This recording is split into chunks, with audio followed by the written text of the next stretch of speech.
قل هو القادر على أن يبعث عليكم عذابا من فوقكم أو من تحت أرجلكم أو يلبسكم شيعا ويذيق بعضكم بأس بعض انظر كيف نصرف الآيات لعلهم يفقهون۔ ترجمہ: اے پیغمبر، آپ کہہ دیجئے وہ اس بات پر پوری طرح قدرت رکھتا ہے کہ تم پر کوئی عذاب تمہارے اوپر سے بھیج دے یا تمہارے پاؤں کے نیچے سے نکال دے، یہ تمہیں مختلف ٹولیوں میں بانٹ کر ایک دوسرے سے لڑا دے اور ایک دوسرے کی طاقت کا مزہ چکھا دے۔ دیکھو ہم کس طرح مختلف طریقوں سے اپنی نشانیاں واضح کر رہے ہیں تاکہ یہ کچھ سمجھ سے کام لے لیں۔ پچھلی آیت میں اللہ رب العزت نے اپنی قدرت کا نمونہ پیش کیا تھا۔ قُلْ مَن يُنَجِّيكُم مِّن ظُلُمَاتِ الْبَرِّ وَالْبَحْرِ تَدْعُونَهُ تَضَرُّعًا وَخُفْيًا، کہ وہ کون ذات ہے جو جب تم مصیبت میں پریشانی میں جکڑ جاتے ہو تو تمہیں اس مصیبت اور پریشانی سے نکالنے والی کون سی ذات ہے؟ اللہ نے آگے پھر خود ہی جواب دیا تھا، قُلِ اللَّهُ يُنَجِّيكُم مِّنْهَا، کہ ایک اللہ کی ذات ہے جو تمہیں اس سے نجات دیتی ہے، یعنی مشکل کشا، حاجت روا ایک اللہ کی ذات ہے، وہی مصیبت سے نکالنے والی، وہی مشکلات کو دور کرنے والی، وہی انسان کی پریشانی کو دور کرنے والی ہے۔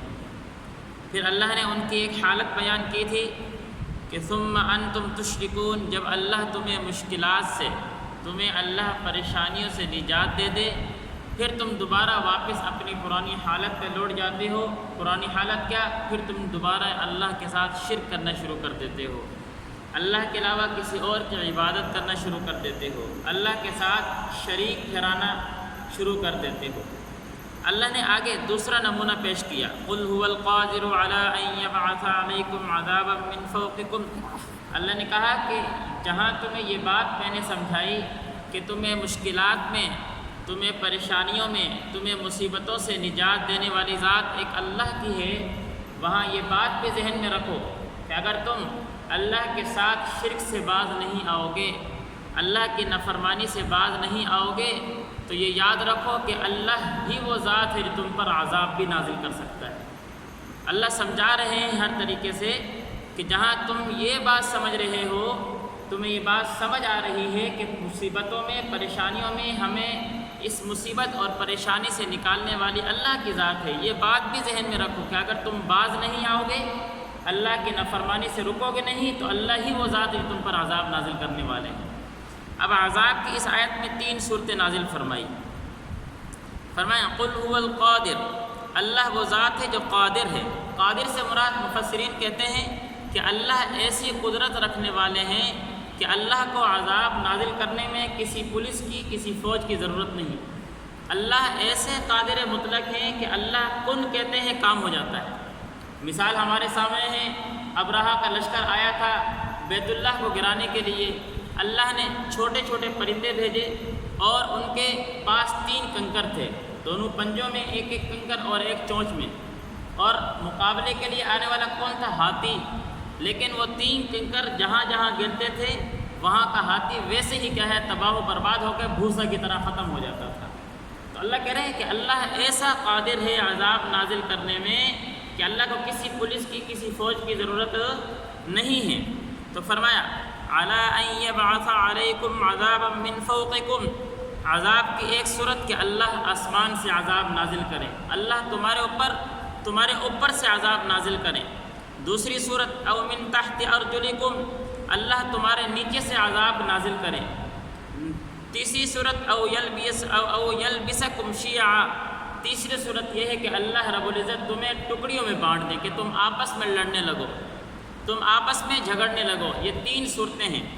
مفسرین کہتے ہیں اس کے نمونے ہمارے سامنے موجود ہیں کہ قوم نوح پر اللہ رب العزت نے جب حضرت نوح علیہ السلام نے اپنی قوم کو دعوت دی اور اس قوم نے نہ مانا، اللہ نے آسمان سے بارش نازل فرمائی، اور ایسی بارش ہوئی کہ وہ زمین کا پانی ابل کر اتنا چڑھا کہ ساری کی ساری انسانیت سوائے ان لوگوں کے جو ایمان لے کر آئے تھے سب کو ختم کر دیا۔ دوسری صورت قوم عاد پر اللہ رب العزت نے ہوا کا عذاب نازل کیا کہ تتر بتر ہو کے ہر چیز غائب ہو گئی، نظر ہی نہیں ہے۔ تیسری صورت کہ اللہ رب العزت نے قوم لوط کے اوپر آسمان سے پتھر کا عذاب نازل کیا کہ پتھر کا عذاب نازل کر کے ان کو نیست و نابود کر دیا۔ تو آسمان سے اللہ عذاب نازل کرے۔ ایک حدیث میں آتا ہے آپ علیہ الصلاۃ والسلام نے فرمایا، مفسرین کہتے ہیں کہ آپ علیہ الصلاۃ والسلام کی حدیث ہے، حضرت عبداللہ بن عباس رضی اللہ عنہ روایت کرتے ہیں، فرماتے ہیں کہ آسمان سے عذاب کی ایک صورت یہ کہ جب انسان اللہ کا نافرمان ہوتا ہے، اللہ رب العزت کی نافرمانی کرتا ہے، اس کے احکامات کو توڑتا ہے، تو اللہ اس کے اوپر ظالم حکمران مسلط کر دیتے ہیں۔ یہ بھی آسمان سے عذاب کی ایک صورت ہے۔ اور حدیث میں آتا ہے کذالک تکونون یؤمر علیکم، جیسے تم ہوگے ویسے ہی تمہارے اوپر حکمران ہوں گے، یعنی جیسے تمہارے اعمال ویسے تمہارے حکمران۔ پھر حدیث میں آگے عجیب بات فرمائی، آپ علیہ الصلاۃ والسلام نے فرمایا، مشکات کی روایت ہے، آپ نے فرمایا کہ اللہ فرماتے ہیں میں اللہ ہوں، بڑی عجیب حدیث ہے، فرمایا میں اللہ ہوں، میرے سوا کوئی معبود نہیں، میں بادشاہوں کا بادشاہ ہوں، میرے سوا کوئی بادشاہ نہیں، دنیا کے تمام بادشاہوں کے دل میرے ہاتھ میں ہیں، اگر تم میرے نافرمانی کرو گے تو اللہ کہتے ہیں کہ پھر میں تمہارے اوپر انہی بادشاہوں کو جو تمہارے اوپر حکمران بن کے بیٹھے ہوئے ہیں ان کے دلوں کو سخت کر دوں گا، پھر وہ تمہارے اوپر مختلف قسم کی مصیبتیں ڈالیں گے، تمہارے اوپر مختلف قسم کی پریشانیاں ڈالیں گے، اور اگر تم میری فرما برداری کرو گے، تم میرے احکامات کو پورا کرو گے، تو اللہ فرماتے ہیں کہ پھر انہی حکمرانوں کے دلوں میں تمہاری محبت ڈال دوں گا، تمہاری شفقت ڈال دوں گا کہ وہ تمہارے اوپر مہربانیاں کریں گے۔ اگر تم باز نہیں آؤ گے میری نافرمانی سے تو یہی ظالم حکمران تمہارے اوپر پھر ظلم کرنا شروع کریں گے۔ پھر عجیب بات فرمائی، اللہ نے کہا، حدیث میں آئے آپ علیہ الصلاۃ والسلام نے فرمایا کہ اللہ کہتے ہیں پھر تم اپنا وقت ان حکمران کو برا کہنے میں ضائع مت کرو، بلکہ اللہ کی طرف رجوع کر کے اپنے اعمال درست کرو۔ تو حدیث میں آیا کہ آسمان سے عذاب نازل ہونے کی ایک صورت یہ کہ اللہ ہمارے اوپر بے رحم اور ظالم حکمران مسلط کر دیں گے، یہ بھی ہمارے اوپر آسمان سے عذاب کی ایک صورت۔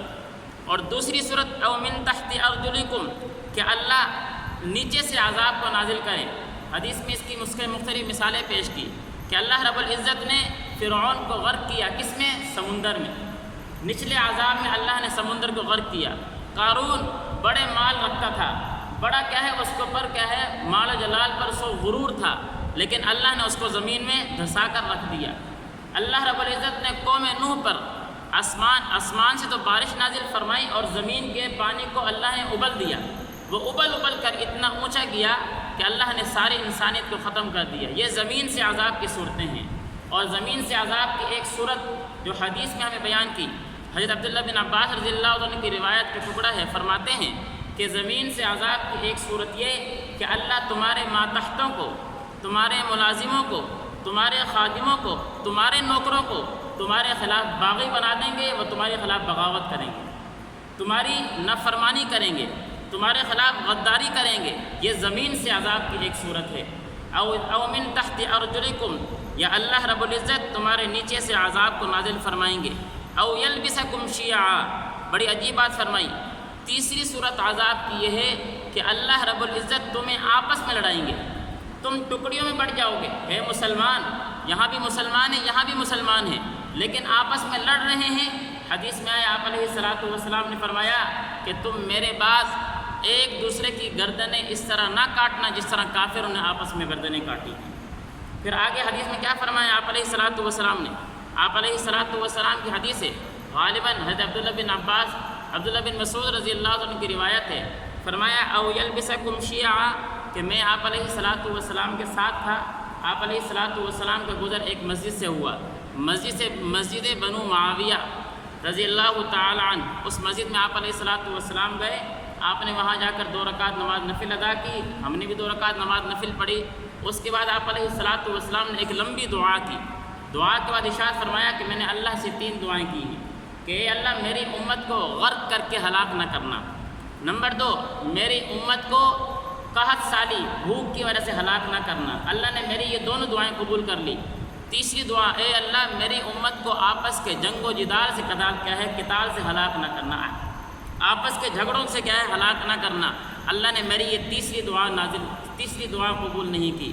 پھر آگے مفسرین فرماتے ہیں کہ ہمارے اوپر امت محمدیہ پر جو عذاب نازل ہونا ہے وہ پہلی طرح تو نہیں ہوگا کہ آسمان سے عذاب نازل ہو ساری کی ساری امت ہلاک ہو جائے، ایسے تو نہیں ہوگا۔ اسی طرح ایسے تو نہیں ہوگا کہ آسمان سے زمین سے عذاب ابھرے اور ساری کی ساری کیا ہے امت ہلاک ہو جائے، لیکن یہ جو عذاب کی تیسری صورت ہے کہ آپس کی پارٹیوں میں بٹ کر، آپس کے گروہوں میں تقسیم ہو کر یہ ایک دوسرے کے ساتھ لڑے گی اور اسی میں تباہ و ہلاک ہو جائے گی، یہ عذاب کی صورت باقی ہے کہ اللہ نے اس دعا کو قبول نہیں کیا۔ تو فرمایا او یلبسکم شیعا، کہ یا اللہ رب العزت عذاب کی تیسری صورت نازل کریں گے، تمہیں اللہ گروہوں میں تقسیم کر دیں گے، وَيُذِيقَ بَعْضَكُمْ بَأْسَ بَعْضٍ، پھر تم ایک دوسرے کی طاقت کا مزہ چکھو گے۔ انظر کیف نصرف الآیات لعلہم یفقہون، اللہ فرماتے ہیں دیکھو ہم کس طرح مختلف طریقوں سے اپنی نشانیاں واضح کر رہے ہیں، لعلہم یفقہون، شاید کہ تم کچھ سمجھ لو اور ہماری فرمانبرداری پر آ جاؤ، ہماری طرف دوبارہ لوٹ کر آ جاؤ۔ اللہ ہمیں سمجھنے کی توفیق نصیب کرے۔